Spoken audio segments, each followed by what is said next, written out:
El Instituto de Investigaciones Jurídicas ha publicado una obra en homenaje del muy distinguido jurista latinoamericano y mexicano, don Diego Valadez. Esta obra es muy importante por quienes escriben, juristas connotados de Estados Unidos, de América Latina y de diversos países de Europa. Quien vea el índice de esta obra verá que los temas de derecho constitucional y ciencia política son los actuales. El investigador emérito don Héctor Fixamudio y un servidor, Jorge Carpizo, vamos a sostener un breve diálogo sobre la importancia de esta obra y de la trayectoria de don Diego Valadez, así como la trascendencia de sus escritos, tanto en libros como en artículos, su actividad al servicio de la universidad y de México. Maestro, qué gusto estar con usted. Bueno, yo también, Jorge. Compartimos las mismas ideas de nuestro queridísimo amigo don Diego Valadez. Yo nada más voy a dar unos datos muy formales de lo que usted decía. El tema genérico, que existen algunos trabajos, digamos, sobre otros temas conexos, es el del control del poder. Son 2 volúmenes de gran extensión, 837 y 121 páginas respectivamente. Contiene 63 ensayos jurídicos, como usted ya dijo, de juristas de Estados Unidos, Latinoamérica y Europa. En este sentido, tratándose de juristas de América Latina, todos muy conocidos, podemos mencionar que son de Argentina, Brasil, Chile, Costa Rica, Guatemala, Panamá, Paraguay, Uruguay y Venezuela. Y de Europa, Alemania, España, Italia, Portugal y también de Estados Unidos. Y por supuesto, numerosos juristas mexicanos, amigos, colegas, discípulos y admiradores de don Diego Valadez, como lo somos usted y yo también. En este libro, en la contraportada, se expresa algo que yo escribí en la dedicatoria que le hago a Diego Valadez y que lo quiero recordar. Digo que Diego Valadez es un hombre culto, de fino hablar, de escritura precisa y elegante. Ha construido una obra jurídica trascendente, especialmente en el área del derecho constitucional. Como funcionario universitario brilló en las responsabilidades de director general de difusión cultural y abogado general, pero la cúspide la alcanzó como director del Instituto de Investigaciones Jurídicas, en donde sus 8 años se recuerdan como una verdadera época de oro. Diego Valadez ha sabido formar a nuevas generaciones de investigadores, ha influido positivamente en el desarrollo jurídico-político de México, es un espíritu inquieto que canaliza sus energías, talento y voluntad al servicio del país, de su universidad y de sus semejantes. Sus cosechas son espléndidas, abundantes y generosas. Durante los 8 años de Diego Valadez hubo un impulso a esta idea de que este instituto nunca ha sido una torre de marfil, sino que estamos muy preocupados por la situación política, jurídica y social del país y tratamos de ayudar a través de propuestas. Quería hacer alguna referencia a la importancia de la obra. La obra no solo significa el reconocimiento de las aportaciones de don Diego Valadez, como usted dijo, a la ciencia jurídica, a la ciencia política, a la universidad como funcionario en diversos cargos importantes, y luego al país, que desempeñó cargos de gran trascendencia y con gran brillantez, honestidad Ahora, la obra misma tiene significado por sí misma, independientemente de que es un homenaje muy merecido a don Diego Valadez.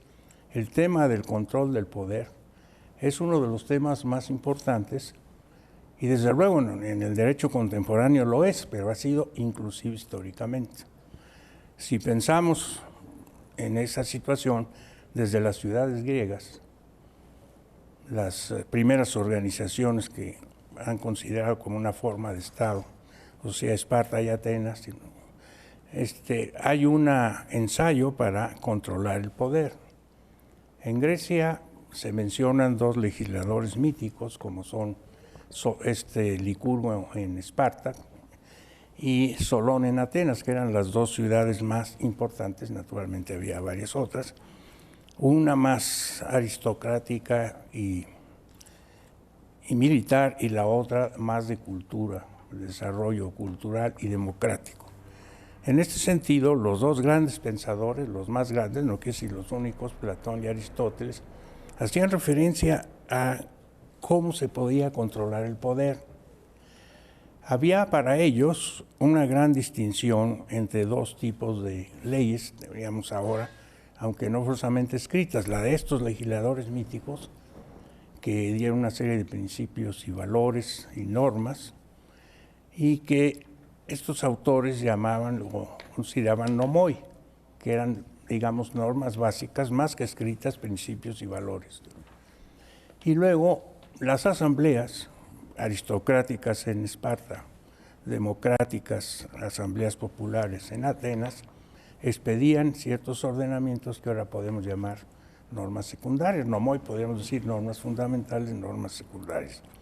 Y uno de los aspectos de ese control era que las normas tenían, digamos, las nomoi podían considerarse ahora como normas constitucionales, los efísmata, o sea, las expedidas por las asambleas, ya sea aristocráticas o populares, eran las leyes ordinarias, y estas no podían violar el orden establecido. Además, establecían algunas instituciones, siempre como ejemplo estos dos grandes ciudades-estado. En Esparta, por ejemplo, que como decíamos es más aristocrático y militar, los llamados reyes, que no eran sino jefes militares electos, eran dobles, con el objeto de que uno sirviera de contrapeso al otro. Y por otra parte había algunas instituciones como los céforos que se encargaban de vigilar que no se violaran esas leyes fundamentales. En Atenas, claro, había un más desarrollo democrático, pero también se pensaba a través de esa jerarquía que no debían, digamos, las leyes ordinarias expedidas por las asambleas o los efísmata contradijeran los valores y principios de las nomoi. Y había inclusive en Atenas, aparte de ciertas instituciones como los céfaros, por ejemplo, y los nomofilacos, que serían los defensores de estas leyes superiores, había inclusive una institución judicial que se llamaba grafé paranomoni, que significaba que los ciudadanos enunciaban las leyes en las asambleas de ciudadanos. Claro, desde luego una democracia muy limitada porque la mayoría de los habitantes eran esclavos, pero para los hombres libres. Entonces un ciudadano presentaba una iniciativa, se discutía y si se aprobaba se convertía en una ley. Pero esta acción era una acción penal que un ciudadano podía iniciar contra otro ciudadano que hubiera iniciado una ley que había sido aprobada y se considera violatoria de la ley superior. Y era una ley que implicaba un castigo, generalmente era el destierro el que aplicaban estos ciudadanos. Entonces vemos esa situación así. Y después, pues ya en la República Romana, no en el imperio que concentró el poder, todos los funcionarios eran dobles con ese objeto. Los ediles, los cuestores, y sobre todo era muy importante para los cónsules, que eran los que tenían el mando de los ejércitos. Entonces siempre había dos cónsules. Y en la historia de Roma vemos que cuando los cónsules mantenían cierto equilibrio, había pues un sistema relativamente equilibrado. Cuando uno de los cónsules vencía al otro, ejemplos muy claros, el de Sila, que venció a Mario, que era el otro cónsul, se constituyó en dictador, y lo mismo pasó con Julio César en relación con Pompeyo. Claro que lo de César terminó trágicamente, pero esa era la tendencia. Y el imperio pues ya significó otra etapa, y así podíamos seguir ahondando sobre la cuestión del poder, tanto en la Edad Media, el derecho natural como límite al derecho que crean los estamentos, y que los reyes podían estar encima, pero no del derecho natural. Santo Tomás, que era el autor de la escolástica, fundamental de la escolástica, que era la filosofía fundamentalmente medieval, señalaba que cuando un monarca llegaba a ser un tirano extremo, se justificaba el llamado tiranicidio. Entonces vemos aquí unos límites, y después, pues no digamos el Renacimiento, que significó el iluminismo, y que hay una serie de creaciones muy importantes como el derecho natural laico, que sobre todo se aplicaba a los derechos humanos, etcétera, y que tuvo una gran influencia después en la obra de los enciclopedistas, hasta llegar a los autores como Rousseau, y que fueron los que fueron madurándose y desembocaron la Revolución Norteamericana y la Francesa. Y en el siglo XIX, pues, las revoluciones liberales llevaron a la monarquía constitucional, el Estado clásico, que estaba fundado también en la separación de poderes y los derechos humanos, y no decir ya después el siglo XIX, la monarquía constitucional, los gobiernos parlamentarios, y después en el siglo XX, después de la Segunda Guerra Mundial, el Estado democrático y social. Y así hemos continuado continuamente abordando el tema del control de poder, creando instituciones, normas para limitar el poder, y seguimos adelante, y creo que eso será para el futuro. Yo creo que este tema del control de poder, que tan brillantemente abordó el doctor Valadez, es un tema intemporal. Se generó en la antigüedad, continuó en distintas etapas históricas, ha madurado actualmente y seguirá en el futuro. Yo así lo creo, maestro.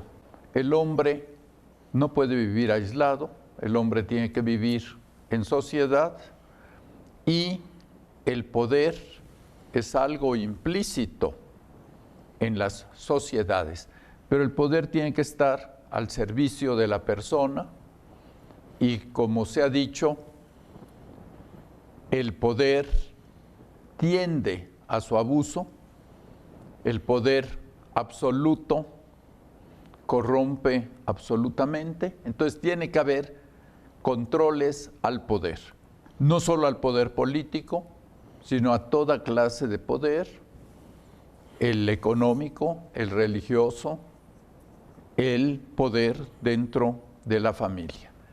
Y en los últimos años es muy probable que la obra más importante que ha escrito Diego Valadez sea El control del poder, que se está convirtiendo en nuestro medio en una obra clásica.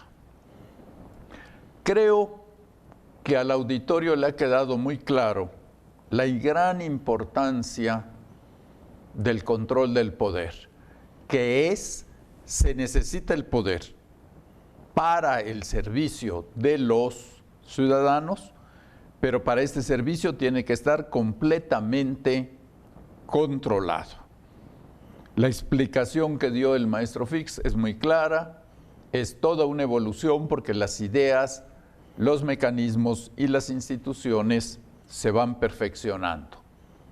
Desde luego, muchos de estos mecanismos e instituciones se han ganado después de grandes convulsiones de tipo social y político, porque, como decía el insigne maestro, quien tiene el poder trata de abusar de él.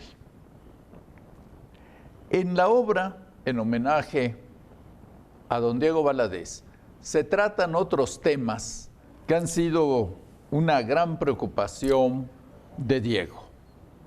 Entre sus primeros ensayos, que después reunió y se han publicado como un libro, está el tema de la reforma constitucional. En aquellas décadas, cuando Diego empezó a escribir, era un tema que preocupaba. Hoy en día inquieta tanto o más que en aquellos años. Y Diego Valadez fue pionero en estas preocupaciones. En uno de esos ensayos tiene un párrafo que es muy citado. Ante la crítica de que la Constitución mexicana de 1917 se ha reformado en forma exagerada, y cuando Diego escribió este párrafo que voy a recordar, la Constitución no se había reformado en esta forma tremenda de nuestros días, donde es más fácil reformar la Constitución que el Código Civil. Diego Valadez dijo: se reforma la Constitución porque se cree en ella, porque deseamos que la vida política y social del país corra por los cauces que señala nuestra Constitución.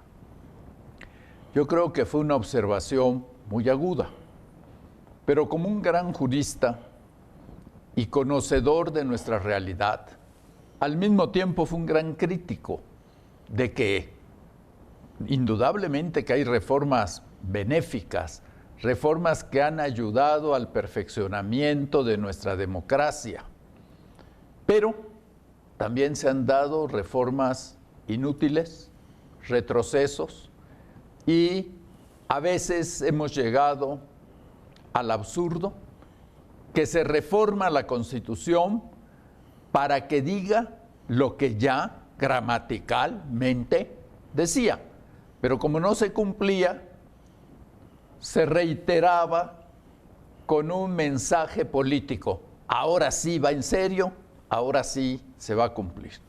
Entonces, Diego Valadez logró este equilibrio respecto a la reforma constitucional. Ver los méritos de una serie de reformas que han sido muy importantes, pero al mismo tiempo el sentido crítico a todo aquello que ha sido una exageración. Y en los últimos años, cuando se dice que el país en reformas constitucionales está inamovible, que no pueden las fuerzas políticas ponerse de acuerdo, pues de nueva cuenta hay que traer esta madurez y este equilibrio de Diego Valadez. Desde un punto de vista es cierto, y desde otro punto de vista no. No se han podido hacer ciertas reformas muy importantes porque las fuerzas políticas no se ponen de acuerdo. Pero desde otro punto de vista, en los últimos sexenios es cuando más se ha reformado la Constitución. Cuando ningún partido ha tenido las 2/3 partes de los legisladores presentes en ambas cámaras del Congreso de la Unión, es cuando más se ha modificado la Constitución. Y en este sexenio del presidente Felipe Calderón es en toda la historia constitucional de la Constitución actual cuando más reformas hay, a tal grado que muchos legisladores que aprobaron una reforma constitucional al año o a los 2 años nos dicen que ya están arrepentidos. O sea, es algo absurdo. Pensamos que esto puede cambiar ahora que la interpretación constitucional ha tomado una gran importancia, especialmente la interpretación de última instancia que hace la Suprema Corte de Justicia. Entonces, este es otro tema actual, importantísimo, y el lector va a encontrar ensayos que le van a gustar, le van a apasionar y que están varios de ellos inspirados en este equilibrio que encontramos en toda la obra jurídica de Diego Valadez, porque es una persona que conoce muy bien la bibliografía más importante de varios continentes, porque tiene y ha tenido desde muy joven una gran madurez intelectual. Maestro, ¿sobre cuál otro tema de estas 2 obras podríamos comentar? Ya comentamos el control del poder, la reforma constitucional. Si usted me permite, yo sugeriría que usted pudiera hacer algún comentario a una obra, a un tema que está muy relacionado con el control del poder y que yo siempre he sostenido que usted es el autor más importante en América Latina sobre este tema, muy reconocido toda la obra de usted en Europa, y que es algo esencial que ha preocupado a este Instituto de Investigaciones Jurídicas, que es la jurisdicción constitucional. Bueno, desde luego, no quiero decir que es el autor más importante, sino que he tenido más tiempo en preocuparme de estos temas, porque lo que se ha llamado justicia constitucional me preocupó desde que era yo joven, pues hace muchos años.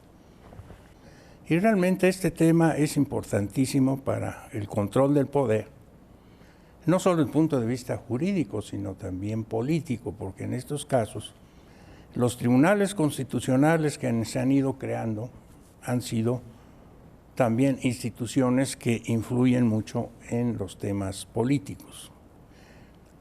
Realmente podemos decir que hay dos modelos: el sistema norteamericano, que es un control difuso, todos los jueces pueden desaplicar las normas que consideren inconstitucionales de cualquier jerarquía, locales y federales, y después, bueno, una serie de impugnaciones y puede llegar a la Suprema Corte Federal. En el sistema europeo, que tardó muchos años en formarse, porque contrariamente a la concepción de los Estados Unidos, desde fines del siglo XVIII, que llegó a crear la Judicial Review, el control de la constitucionalidad de las leyes por todos los jueces, en Europa pesaba mucho el pensamiento de Rousseau, que consideraba a las asambleas legislativas como las más importantes en los órganos del poder, ¿no?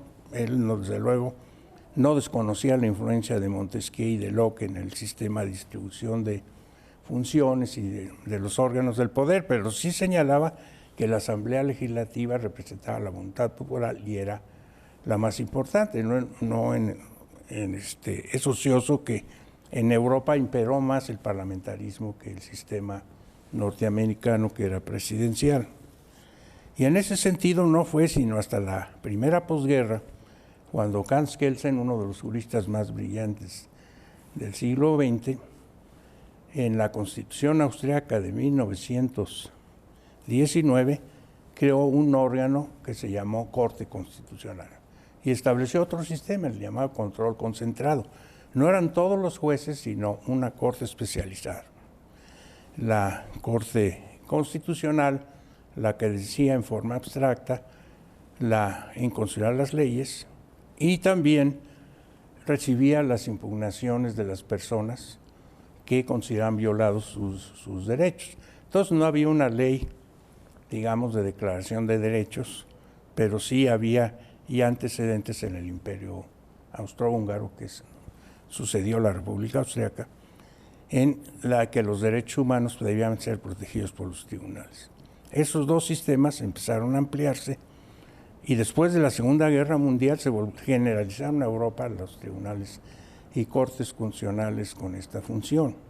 En América, pues, desde luego, hubo una influencia muy decidida de los Estados Unidos, que captaron en todos los países de Latinoamérica con más o menos modalidades, y en México también, desde probablemente la Constitución de 1857 a través del juicio de amparo, y significó en México que era el Poder Judicial Federal el que podía, a través del amparo, decidir no solo sobre las inconstitucionales leyes, sino la innovación que se hizo aquí también de actos de autoridad. Entonces así empezaron a desarrollarse los dos sistemas y actualmente se han estado uniendo. ¿Por qué?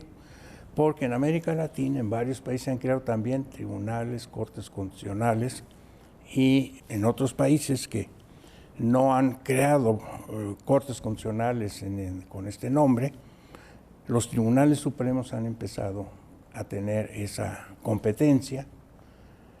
Lo podemos señalar, por ejemplo, en Brasil, a través del Tribunal Supremo Federal, en México, en la Suprema Corte de Justicia, que se les fue modificando la competencia y actualmente son aunque no con ese nombre, tribunales constitucionales. Y en México todavía después de la reforma de 94, más acentuadamente porque la Corte tiene una estructura muy similar a los tribunales y cortes constitucionales, con pocos miembros especializados en materia constitucional. Antes la Suprema Corte era más bien un tribunal de legalidad, ahora es un tribunal constitucional. Y la justicia constitucional pues es uno de los instrumentos básicos del control del poder. Y las cortes constitucionales son muy importantes, no solo jurídicas, sino políticamente. Lo vemos en nuestra Suprema Corte de Justicia.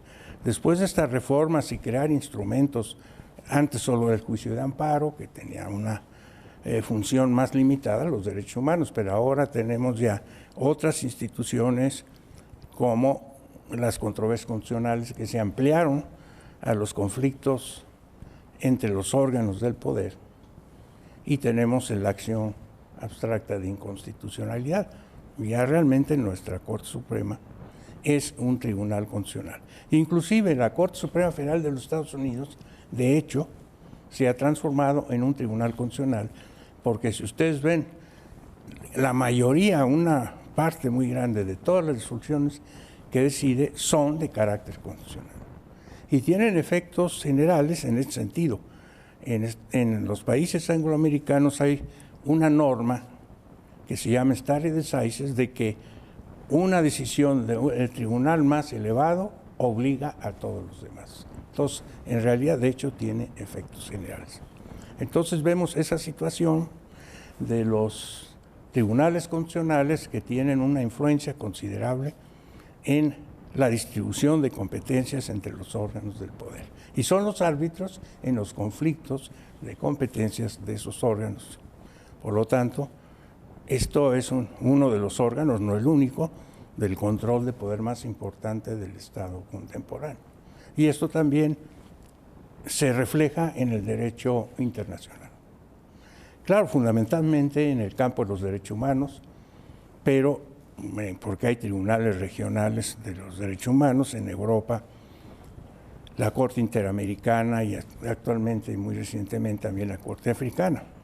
Pero no solo eso, tenemos otros tribunales que también deciden sobre estos problemas, como la Corte Internacional de Justicia y más recientemente la Corte Penal Internacional, que ahora se ha puesto un poco de moda. Y entonces, en este sentido, pues hay un control del poder nacional y un control del poder internacional. Es más, con las últimas reformas de junio de este año, esa reforma importantísima del capítulo primero de nuestra Constitución, que sustituye las clásicas garantías individuales por los derechos humanos, ya reconoce que los derechos establecidos en los tratados internacionales forman parte de la Constitución. Entonces, en este sentido, el derecho internacional ha penetrado en este sentido. Estos tratados de derechos humanos han sido incorporados al orden jurídico. En México, pues, hay el procedimiento del artículo 133. El Ejecutivo ratifica esos tratados y los aprueba el Congreso a través de una ley. Ya son derechos nacionales de fuente internacional. Entonces, ese control del poder, en este sentido, la justicia constitucional, tanto nacional como supranacional, ha completado ese cuadro. Y desde luego, pues seguiremos otra vez evolucionando, porque ahora tenemos otros problemas que no existían anteriormente. Ahora el control del poder no solo debe ejercerse frente al poder público, sino también a los llamados poderes privados, que también tienen una fuerza a veces superior a los públicos. Así es, maestro. Y yo quisiera tomar estas ideas del maestro Fix para relacionarlas con Diego Valadez y este libro de homenaje. El maestro Fix recordó algunos de los muy importantes puestos que Diego Valadez ocupó en nuestro país, pero también tan importantes al interior de nuestra Universidad Nacional Autónoma de México. Pero en este caso específico, me voy a referir a que durante 8 años Diego Valadez fue director de este Instituto de Investigaciones Jurídicas y fue una de las épocas mejores del instituto, porque este instituto tiene una filosofía. Se hacen investigaciones para profundizar el conocimiento jurídico de nuestro país, pero también investigaciones que proponen el perfeccionamiento de nuestras instituciones.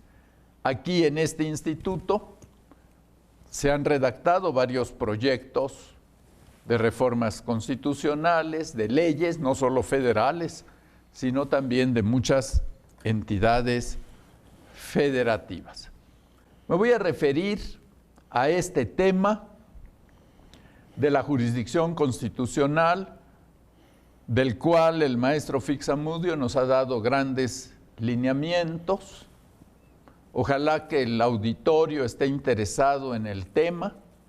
Es uno de los grandes temas de nuestra época, no solo en el aspecto jurídico, sino, como dijo el maestro Fix, en el aspecto político, y lean las obras de Héctor Fix-Amudio y de Diego Valadez.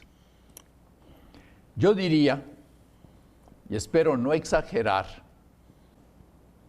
hoy en día la Suprema Corte de Justicia de México como un tribunal constitucional, y que es importantísimo, probablemente nuestra Suprema Corte esté en la mejor época desde la promulgación de la Constitución de 1917. Esto no quiere decir que estemos de acuerdo con todas sus resoluciones, pero en el México difícil que estamos viviendo, el papel de equilibrio, de dirimir grandes y dificilísimas cuestiones jurídicas y políticas, contribuye a la estabilidad del país. El maestro Fix, Diego Valadez y un servidor siempre hemos creído en la jurisdicción constitucional y que nuestra Suprema Corte debía de convertirse en un verdadero tribunal constitucional. Y fue de este instituto de donde salieron las ideas que han venido creando a la Suprema Corte como un verdadero tribunal constitucional. En la campaña política del licenciado de la Madrid, se nos invitó como técnicos del derecho a presentar un esquema en el cual se pudiera comenzar a crear a la Suprema Corte de Justicia como un tribunal constitucional. Fue un documento de nosotros tres. Uno de nosotros lo leyó porque no lo íbamos a leer como si fuera un coro, pero algo que es muy importante. Este instituto ha tenido los pies sobre la tierra. No se podía cambiar en México el sistema de la noche a la mañana. Las reticencias del mundo jurídico, académico y político eran inmensas. Ha sido necesario ir por etapas. Yo diría que la etapa que va a concretarse con la reforma de 1988 nace de este instituto. Que las reformas que van a concretarse en 1994, el 31 de diciembre, el último día de ese año, nacen de este instituto. Y nos falta una tercera etapa. Fíjense qué difícil es todo esto, de que no ha sido posible hacer de una sola vez una reforma de fondo, sino por etapas. Entonces, ustedes en esta obra, homenaje de Diego Valadez, sobre el tema de la jurisdicción constitucional, van a tener ustedes un gran panorama. Yo creo que con lo que nos dijo el maestro Fix, nos abre el apetito para conocer más. El maestro Fix se ha referido a Kelsen. Esta parte de estos libros empiezan con un análisis de estas ideas de Kelsen por un muy distinguido jurista peruano, don Domingo García Belaúnde. Pero después todos los ensayos que van a encontrar sobre la jurisdicción constitucional son útiles para los especialistas, para los abogados, para los estudiantes.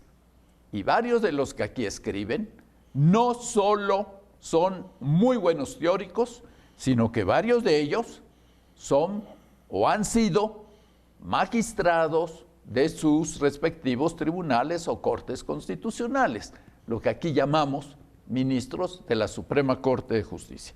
Por eso es que de aquí nos unimos el maestro Fix Zamudio y yo, recomendamos ampliamente estos dos tomos. Es una pequeña enciclopedia sobre los grandes temas actuales del derecho constitucional.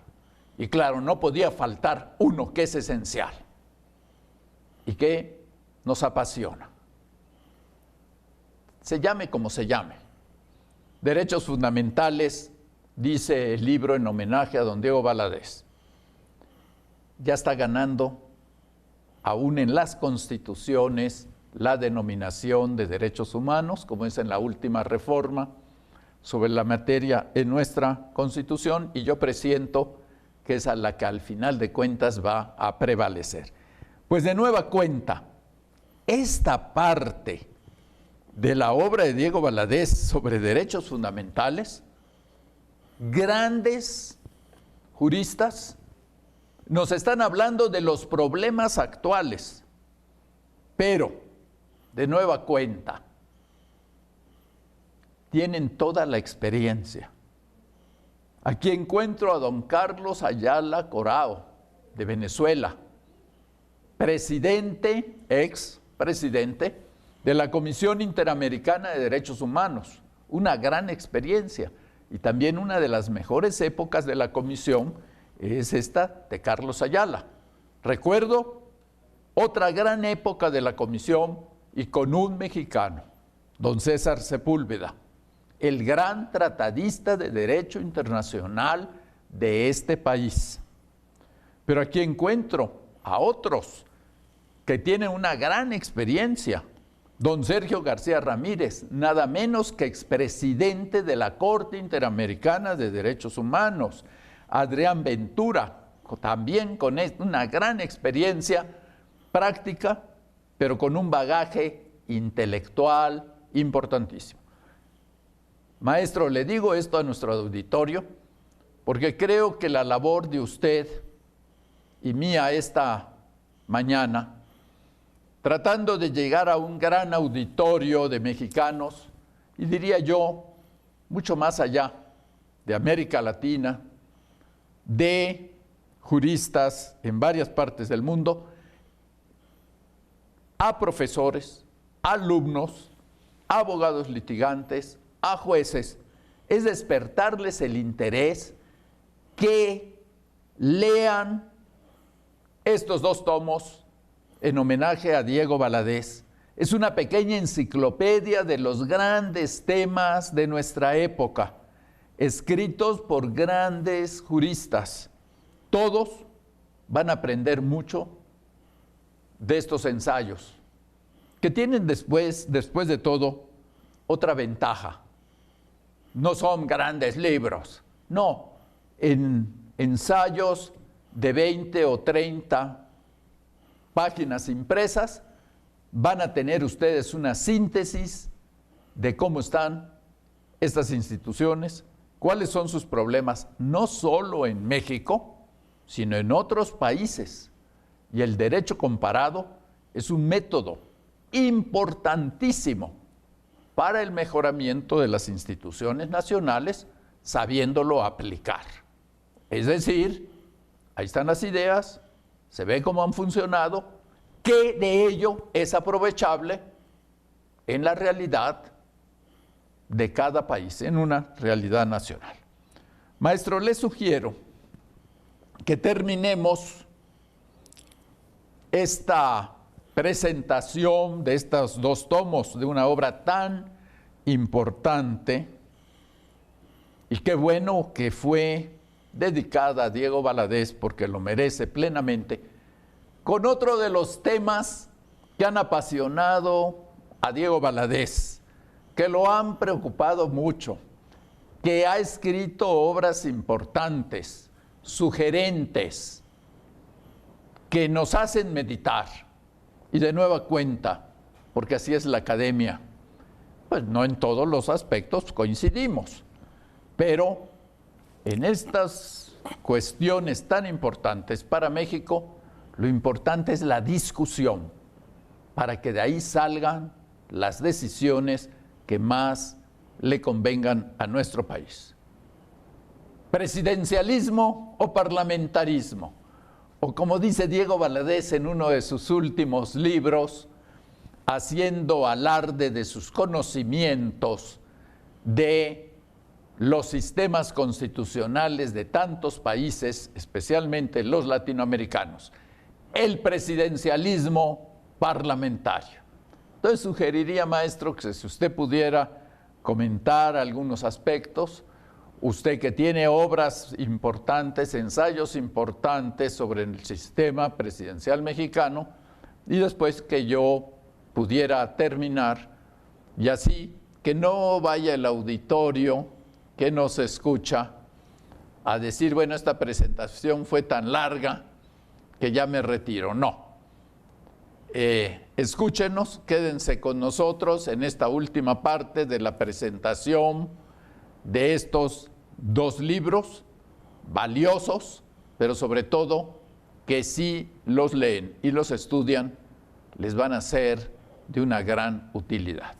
Bueno, Jorge, yo coincido con usted, desde luego, en la labor de Diego Valadez en el instituto. Fueron 8 años de gran productividad, de grandes innovaciones, un salto adelante en este instituto que ha venido pues por etapas también, pero ha habido una coincidencia en todos los directores. Hemos seguido adelante y no tratar de modificarlo todo y volver en distintas etapas, que es muy frecuente en nuestras instituciones mexicanas, que cada quien quiere poner su modalidad propia y renovar todo, ¿no? Siempre ha sido esto, pero Diego fue muy creativo en muchas cosas, en los temas que se examinaban, en los constantes debates, en que también participaban políticos importantes, no solamente académicos, y desde luego pues esta idea de la biblioteca virtual ha sido extraordinaria porque ha difundido todo el pensamiento de un instituto y de otras instituciones a todos los rincones del país, Latinoamérica, etcétera. Esa biblioteca virtual es realmente extraordinaria y ahora está con un contenido enorme, tiene un acervo muy grande. Entonces yo sé, por eso digo que Diego Valadez fue uno de los que dio un salto muy importante adelante, como lo dieron los anteriores directores, y precisamente a uno de los anteriores directores debemos este instituto. Digo, estos edificios tan magníficos que antes no teníamos como rector de la universidad. Director, por supuesto, también. Y yo creo que el instituto se ha hecho aportaciones colectivas, yo digo, forzosamente individuales, todos nos hemos unido para eso. Y por lo que se refiere al presidencialismo, que la obra fundamental del presidencialismo es de usted, Jorge. Usted es el experto en presidencialismo mexicano. Bueno, la institución presidencial va evolucionando. Si pensamos en el modelo norteamericano, que se tomó como modelo en Latinoamérica, a veces nuestros gobiernos o algunos gobernantes consideraban que presidencialismo quería decir caudillismo, pero fuera de estas situaciones, pues se han ido introduciendo modalidades. Hay que recordar que el primer intento de injertar elementos parlamentarios en nuestro régimen constitucional fue el constituyente de 1856-57. En la primera, digamos, en la primer texto de esa constitución, pues se limitaban bastante los poderes presidenciales a través del Congreso, que era una sola cámara, se eliminó el Senado, y entonces pues se instituyeron algunas instituciones pues de origen parlamentario, aunque no es en la forma misma que se practicaba el parlamentarismo en la época, como era el problema del refrendo, y se negaba al presidente el veto en materia, sobre todo presupuestal, pero en general el veto de las leyes expedidas por el Congreso. Don Benito Juárez, que pues, estaba en el modelo clásico, proyectó unas reformas que después se consumaron, después de su muerte, en la época del presidente Lerdo Tejada, que volvió al sistema presidencial, pues digamos, más ajustado al modelo norteamericano. Pero como Diego lo ha estudiado, varios países latinoamericanos han ensayado algunos aspectos del régimen parlamentario sin llegar al parlamentarismo. Y en este sentido, pues vemos que en varios países latinoamericanos hay la figura del primer ministro, que pues, es una figura del sistema parlamentario, y con un gabinete que a veces necesita ratificación. Ya nosotros también empezamos con eso, que también es el sistema norteamericano, que varios de los principales funcionarios ahí tienen que ser ratificados por el Congreso. Pero entonces sí se han empezado a establecer algunas modalidades del sistema parlamentario sin abandonar el presidencial. Y Diego Valadez es el que más ha contribuido para conocer esas modalidades en América Latina. Independientemente de la discusión que se ha entablado en el sistema, digamos, en la academia internacional, entre la necesidad de una reforma parlamentaria o conservar el presidencialismo que tiene sus partidarios. Por ejemplo, Juan Lins propone que lo mejor es adoptar el sistema presidencial, tal vez modelo francés. El modelo francés peculiar en la Constitución 58, porque cuando la mayoría del Congreso es del partido del presidente, él se convierte en un presidente. Si la mayoría corresponde a la oposición, equivale a un primer ministro. Bueno, no, el Congreso nombra al primer ministro y entonces es curioso este sistema que implica una cohabitación. El presidente de la República es de un partido y el primer ministro es de otro. Y entonces tienen que convivir, lo que se llama cohabitación. Eso se necesita una gran madurez. También tal vez en América Latina ese régimen todavía no se puede implantar. Pero sí, indudablemente que los temas políticos se van compenetrando. Y yo creo que el mérito de Diego Valadez es señalar estas posibilidades, y no solo en teoría, sino demostrando que en varios países latinoamericanos, con mayor o menor éxito, funcionan ciertas instituciones parlamentarias que no modifican el sistema presidencial, pero sí lo matizan, precisamente en funciones del control del poder.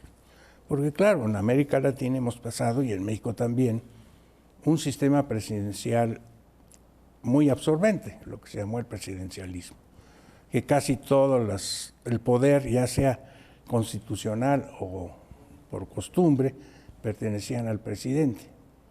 Ahora vivimos una etapa diversa porque hay varios partidos, no un hegemónico, pero de todas maneras todavía no hemos definido claramente cuál es el sistema que sea más conveniente.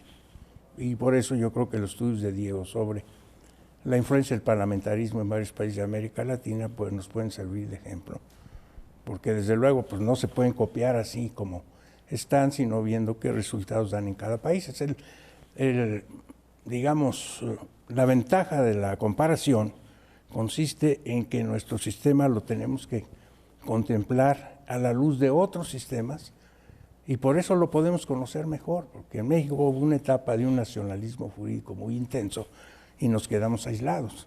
¿Por qué? Porque no podemos en un mundo que además ahora se ha hecho, se ha globalizado en todos sentidos, no solo en sentido económico, comercial, sino también en sentido jurídico, pues necesitamos ver más adelante, abrir la ventana y ver otros panoramas, no para copiarlos literalmente, sino para adaptarnos a nuestra realidad.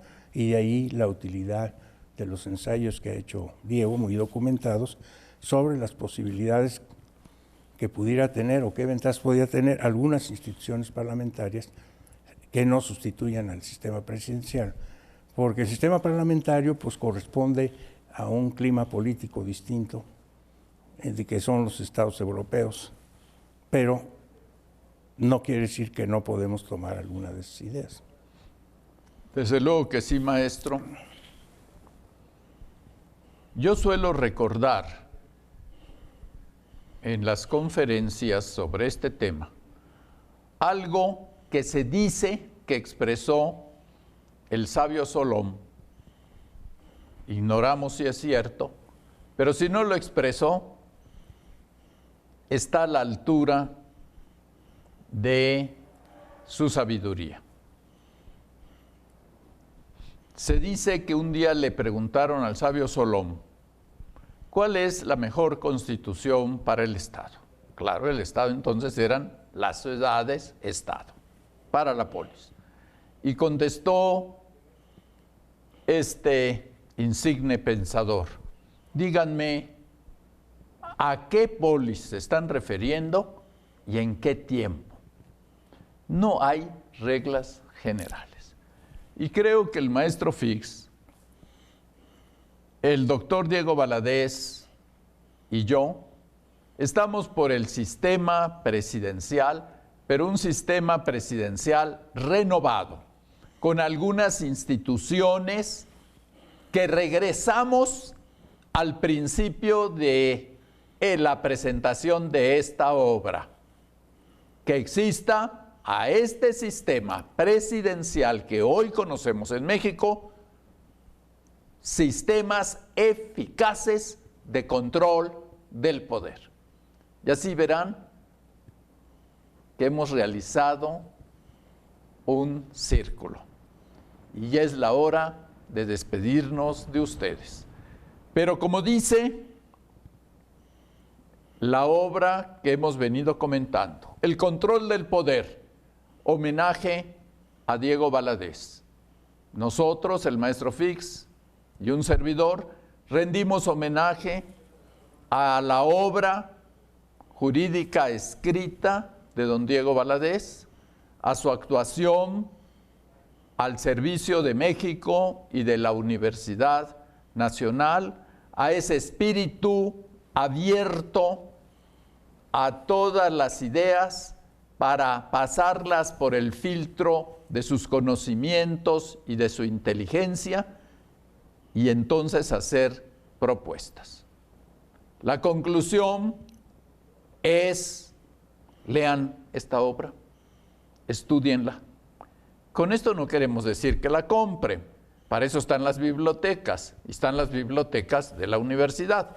Claro que si la compran es mejor porque lo tendrán en su casa y la podrán consultar en el momento que quieran. Pero como dicen, aún hay más.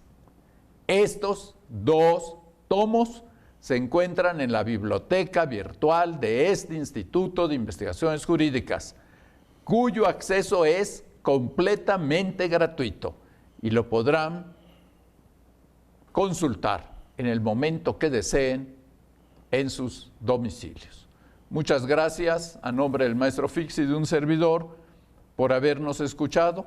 Para nosotros ha sido muy grato presentar a ustedes una obra extraordinariamente valiosa que nos ha enriquecido a los 2 presentadores y que queremos que también los enriquezca a ustedes.